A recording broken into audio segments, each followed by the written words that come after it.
Welcome back to Tap Tech, where real photographers, filmmakers, and creators get clear updates on what matters next. Today, we're talking about the Nikon Z9 II, the rumored successor to Nikon's flagship mirrorless.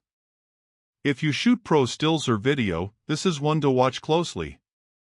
When Nikon launched the original Z9 in 2021, it set a high bar.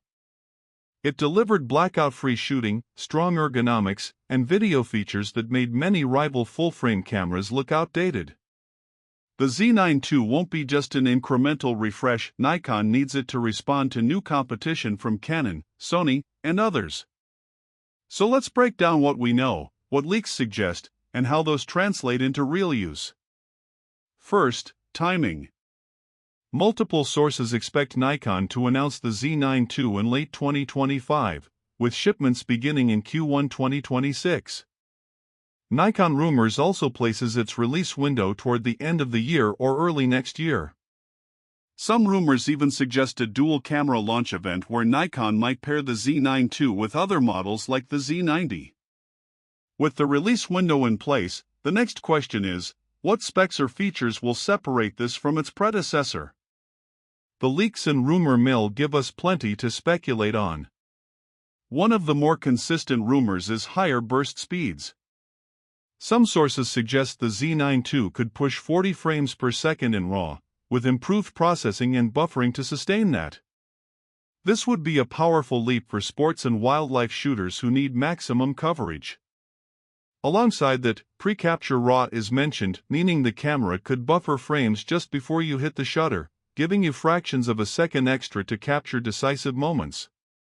Sensor and processor upgrades are expected too. The Z9 II is rumored to retain a 45-megapixel stacked full-frame sensor, or a refined version of it, paired with Nikon's next-generation Expeed image processor. This pairing would help drive faster readouts, improve dynamic range, and better noise handling, especially important when pushing high frame rates or heavy video workflows. Video performance is another area of focus. Leaked specs suggest support for 8K internal recording at standard frame rates, plus 4K at 100/120 fps, possibly even going higher. Internal 10-bit recording is also mentioned, which gives more flexibility in post. For creators, that means less external gear and a cleaner, more capable all-in-one rig. Autofocus is a key battleground. Nikon's current AF systems are already strong, but the Z9 II is rumored to bring enhanced AI-driven subject detection, better tracking of humans, animals, vehicles, and possibly more categories. The expectation is more accurate predictions, especially in complex scenes, low light, or when subjects momentarily disappear and reappear. Another rumored improvement is dual CF Express Type B card slots with faster write speeds, which would help handle the massive data streams from burst shooting and high bitrate video. Also, a lighter magnesium body is sometimes mentioned. Nikon might shave some weight while preserving robustness. We may also see a more flexible rear LCD, possibly fully articulating rather than just tilting. That upgrade would benefit video shooters and content creators who work from odd angles or want to monitor while filming. On the networking side, rumors include 5G or enhanced wireless connectivity built into the body. That means faster uploads or remote streaming without needing external modules. But as always with rumors, there are parts that feel more speculative than reliable. For example, some leaks suggest Nikon may lighten the body or push battery performance much further. These are possible, but they also face real engineering constraints: heat, power draw, durability. So what do these upgrades mean in practical terms? If the Z9 II truly offers 40 frames per second RAW, sustained buffer, and better autofocus, it becomes an even more compelling tool for sports, wildlife, and high-speed photography. The likelihood of capturing peak action goes way up. For video creators, internal 8K, 10-bit recording, and better video AF make the Z9 II a strong competitor to dedicated cinema cameras, but in a more compact, hybrid-ready body. Better connectivity, 5G, faster wireless, means less gear on location. No more lugging separate transmitters or relying on cables in many scenarios. The flexible screen would allow more creative setups. Shooting from low angles, vertical video, or self-shooting becomes easier. However, not everything I change.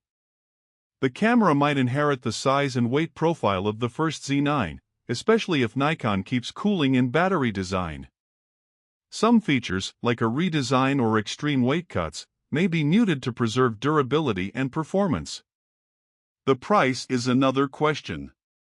The original Z9 launched at around $5,499. Nikon could push pricing higher, especially with upgraded internals, but they also risk pricing themselves out of the field. The rumored price for the Z9 II is not confirmed. Who should care most about the Z9 II? If you're shooting high-end photo or video workflows, sports, documentaries, wildlife, commercial work, this upgrade is squarely in your lane. If you already own a Z9 and your workflow is stable, some upgrades might feel incremental. But for those looking for future-proofing or waiting for the right moment to upgrade, the Z9 II could be that moment. If these rumors prove true, Nikon may redefine the flagship mirrorless space yet again. The Z9 II could challenge not just Nikon's previous models, but also Canon's R1, Sony's next A1, and whatever flagship rivals emerge over the next few years. That's what we've got so far on the Nikon Z9 II. When Nikon goes official, we'll be right here breaking down every spec, test, and use case so you know what really works and what's hype. Thanks for watching Tap Tech. Shoot bold, stay curious, and I'll see you in the next one.